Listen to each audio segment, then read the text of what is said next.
Assalamualaikum warahmatullahi wabarakatuh. Kami dari kelompok 9 yang beranggotakan saya Nindi Oktaviani Putri dengan NIM 1919019 sebagai pemateri pertama dan teman saya Aisyah dengan NIM 1919009 sebagai pemateri kedua. Kami akan menyampaikan materi mengenai klasifikasi hadis berdasarkan kualitas dan nilai kehujahan. Pengertian hadis. Kata hadis berasal dari kata hadis, jamaknya ahadis, hitsan, dan hutsan. Namun yang terpopuler adalah ahadis. Dan lafaz inilah yang sering dipakai oleh para ulama hadis selama ini. Dari segi bahasa, kata ini memiliki banyak arti, di antaranya al-jadid atau sesuatu yang baru,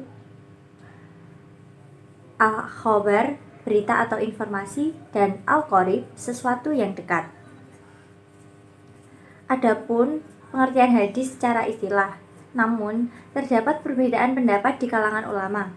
Misalnya, ulama hadis mengatakan bahwa hadis adalah segala keadaan yang ada pada Nabi Muhammad, sedangkan ulama usul mengatakan hadis adalah segala perkataan, perbuatan, dan takrir Nabi Muhammad yang bersangkut paut dengan hukum Islam. Sebagian ulama antara lain At-Tibi sebagaimana dikutip oleh M. Syuhudi Ismail mengatakan bahwa hadis adalah segala perkataan, perbuatan, dan takrir Nabi, para sahabat, dan para tabi'in. Al-hadis bisa pula disebut dengan as-sunnah, yang menurut harfiah berarti adat istiadat baik dalam persoalan agama maupun dalam hal hukum. Hadis merupakan salah satu panduan yang digunakan oleh umat Islam dalam melaksanakan berbagai macam aktivitas baik yang berkaitan dengan urusan dunia maupun aktivitas yang berkaitan dengan urusan akhirat. Hadis merupakan sumber hukum agama Islam yang kedua setelah kitab suci Al-Quran. Jika suatu perkara tidak dijelaskan di dalam Al-Quran, maka umat Islam akan menggunakan sumber yang kedua, yaitu hadis. Kedua-duanya harus ditaati dimanapun dan kapanpun berada. Karena selama keduanya itu diikuti, maka akan selamatlah perjalanan hidup itu baik di dunia maupun di akhirat. Baik, pembahasan yang berikutnya yaitu klasifikasi hadis berdasarkan kualitasnya. Berdasarkan uraian mengenai pengertian hadis, jika ditinjau dari kualitasnya, hadis dibagi menjadi 3, yaitu hadis sahih, hadis hasan, dan hadis dhaif. Yang pertama, hadis sahih. Definisi hadis sahih: sahih menurut bahasa berarti sehat, kebalikan dari sakit. Sedangkan menurut istilah, hadis sahih adalah hadis yang mutasil, bersambung sanadnya, dan diriwayatkan oleh perawi yang adil dan dobit. Syarat hadis sahih yang pertama yaitu bersambung atau mutasil sanadnya. Mutasil sanadnya adalah bahwa tiap-tiap orang dalam sanad hadis menerima riwayat hadis dari perawi yang terdekat. Keadaan itu berlangsung seperti itu sampai akhir sanad dari hadis itu. Dengan demikian dapat dikatakan bahwa rangkaian para hadis sahih sejak perawi terakhir sampai kepada para sahabat yang menerima ajaran langsung dari Nabi Muhammad SAW bersambung dalam periwayatannya. Yang kedua yaitu keadilan para perawinya.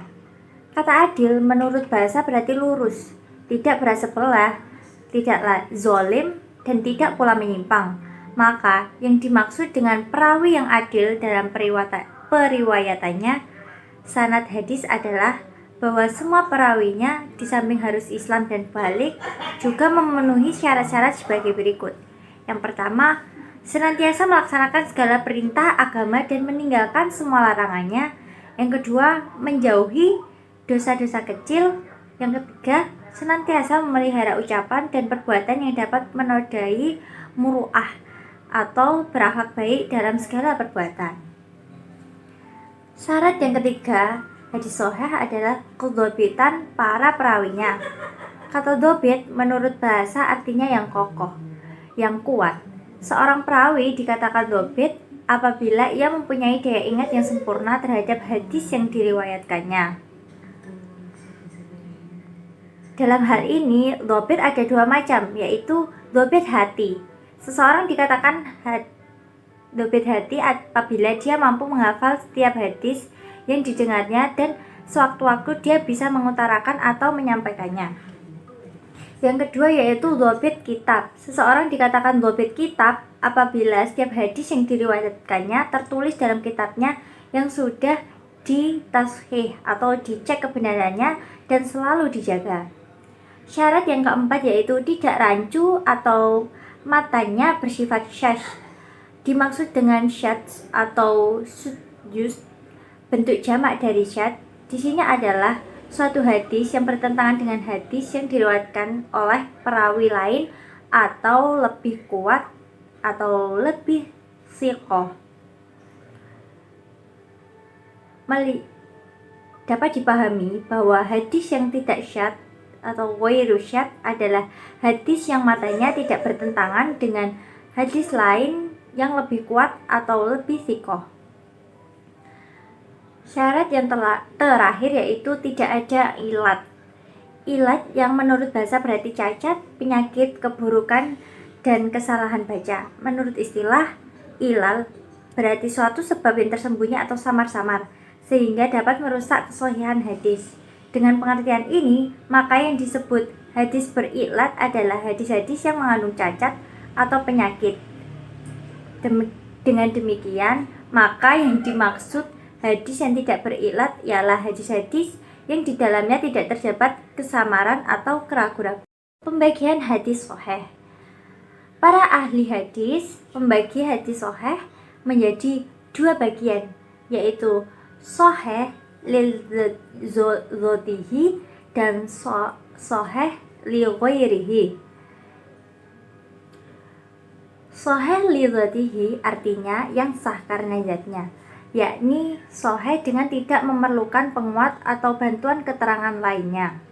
Yang kedua yaitu sahih li ghairihi, yaitu yang artinya yang karena yang lainnya, yaitu hadis yang jadi sah karena dikuatkan dengan jalan atau sanad atau keterangan lain.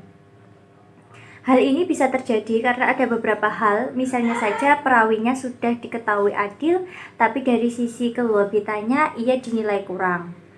Yaitu sumber-sumber hadis sahih. Yang pertama al-muwattah, yang kedua al-jami as-sahih al-Bukhari, yang ketiga sahih Muslim, yang keempat sahih Ibnu Khuzaimah, yang kelima sahih Ibnu Hibban, yang keenam al-muhtarahah. Hadis hasan. Definisi hadis hasan. Secara bahasa, hasan diambil dari bahasa Arab yang berarti baik atau bagus, sedangkan secara istilah, hasan berarti hadis yang diriwayatkan oleh perawi yang adil, sanad-sanadnya bersambung, kurang dhabit, selamat dari syadz dan ilah atau tercela. Syarat-syarat hadis hasan yang pertama yaitu sanadnya bersambung, perawinya adil, perawinya dhabit, tidak terdapat kejanggalan dan tidak ada pula cacat. Pembagian hadis hasan yang pertama yaitu hasan li dzatihi. Li dzatihi yang berarti dirinya, maka hadis ini memiliki pengertian sebagai pengertian di atas, yaitu hadis yang diriwayatkan oleh perawi yang adil, sanad-sanadnya bersambung, kurang dhabit, selamat dari syadz dan ilat atau tercela. Yang kedua yaitu hasan li ghairihi. Hasan li ghairihi adalah hadis lainnya. Maksud di sini adalah hadis yang dijadikan hasan karena dibantu dengan jalan lain. Sumber-sumber hadis hasan ialah yang pertama Al-Jami, karya Abu Isa Muhammad bin Isa bin Saurah at-Tirmidzi.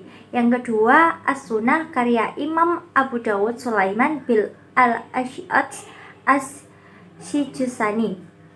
Yang ketiga yaitu Al-Mujtaba, karya Imam Abu Abdurrahman Ahmad bin Syu'aib an-Nasai. Yang keempat yaitu Sunan Al-Mustafa, karya Ibnu Majah Muhammad bin Zaid al-Qazwini.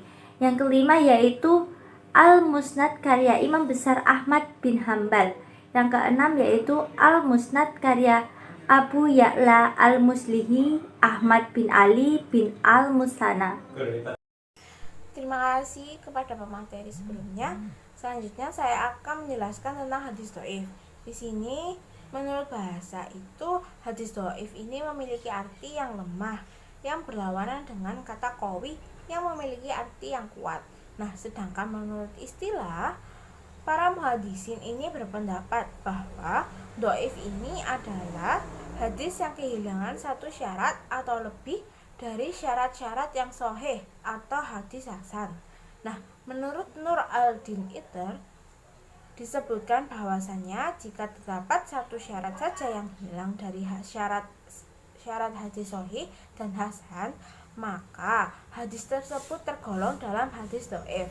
Dan jika yang hilang itu lebih dari 2 atau 3 syarat, maka hadis ini tergolong sebagai hadis yang lemah.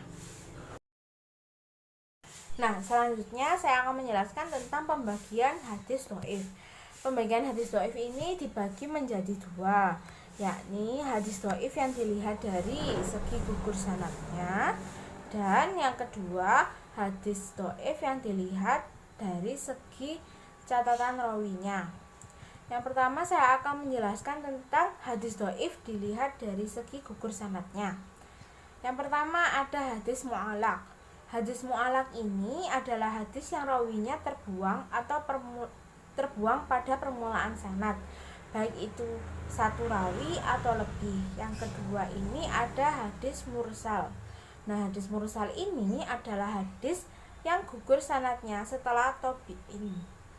Yang ketiga ada hadis mudlal. Hadis mudlal ini adalah hadis yang di dalamnya terdapat 2 atau lebih rawi yang terputus secara berturut-turut. Yang keempat ada hadis munkati. Hadis munkati adalah hadis yang terputus rawinya. Yang kelima ada hadis mudalas. Hadis mudalas ini adalah hadis yang menyembunyikan catatan dalam sanad dan menampakkan yang baik. Nah, selanjutnya yang kedua ini adalah hadis dhaif dilihat dari segi catatan rawinya. Yang pertama ada hadis maudhu. Hadis maudhu adalah hadis yang sengaja dibuat dan kemudian disandarkan kepada Rasulullah SAW. Yang kedua ada hadis matruk.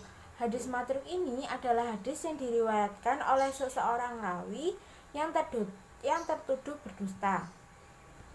Yang ketiga ada hadis munkar. Hadis munkar adalah hadis yang diriwayatkan oleh rawi yang lemah hafalannya atau memiliki banyak kesalahan. Yang keempat ini ada hadis mu'allal. Hadis mu'allal adalah hadis yang memiliki cacat ketika diteliti meskipun sebenarnya tidak cacat. Yang kelima ini ada hadis mudraj. Hadis mudraj adalah hadis yang sudah ditambahi baik itu sanad, rawi atau matanya. Yang keenam ini ada hadis maklub. Nah, hadis maklub ini adalah hadis yang susunan lafadznya diputarbalikkan secara mendahulukan atau mengakhiri lafadz. Yang ketujuh ini ada hadis mushaf. Hadis mushaf adalah hadis yang mengalami perubahan pada titik garis huruf yang menyebabkan terjadinya kesalahan makna. Terus yang terakhir ini ada hadis syadz. Hadis syadz itu adalah hadis yang diriwayatkan oleh orang yang thosiqah yang tapi di sini dia itu bertentangan dengan hadis yang diriwayatkan oleh orang yang kualitasnya lebih utama. Yang selanjutnya saya akan menjelaskan tentang klasifikasi hadis berdasarkan nilai kehujahan.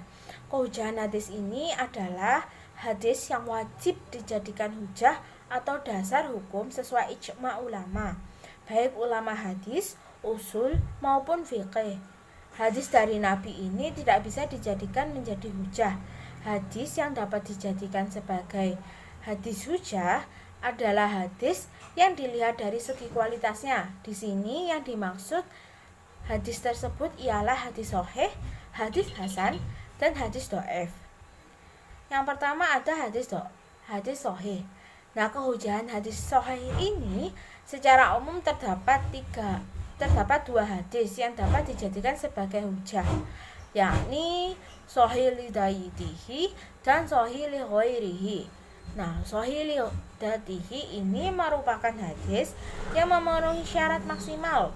Terus yang kedua ini sahih li ghairihi adalah hadis yang tidak memenuhi syarat secara maksimal. Contohnya ini yakni rawinya adil tetapi tidak sempurna kedabitannya, maka hadis ini masih dikatakan sebagai hadis hasan, kecuali hadis tersebut diperkuat atau dikokohkan dengan jalur riwayat lain, maka hadis tersebut menjadi hadis sahih lidatihi.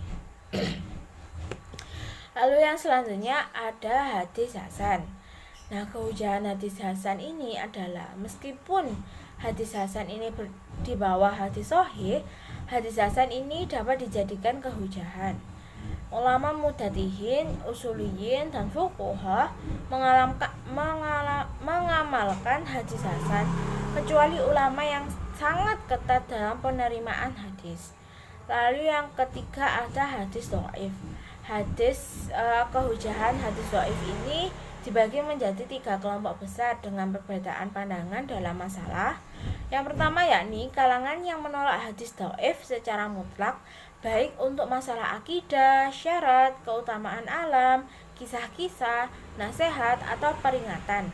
Nah, yang kedua ini ada kalangan yang menerima hadis dhaif secara mutlak selama tidak parah. Yang ketiga ada kalangan yang menerima hadis dhaif dengan syarat hadis dhaif ini tidak terlalu parah kedhaifannya.